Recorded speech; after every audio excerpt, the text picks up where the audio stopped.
Hello everyone. Today we'll talk about common grammar mistakes in English and how to avoid them.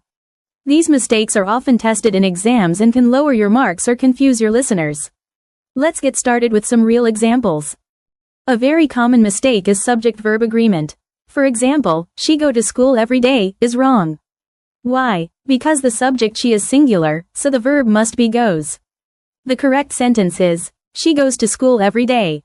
Remember, singular subjects need singular verbs, and plural subjects need plural verbs. Many students use the wrong preposition.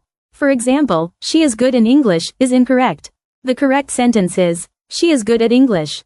Another common one, he is married with a doctor, is wrong. Say, he is married to a doctor.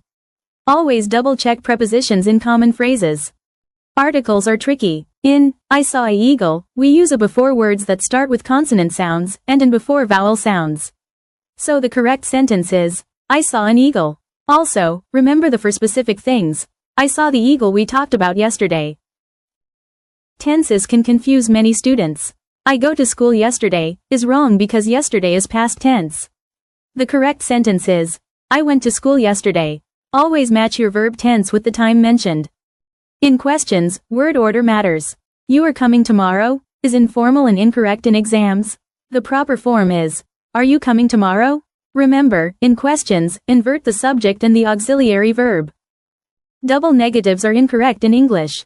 I don't know nothing sounds wrong. The correct way is, I don't know anything.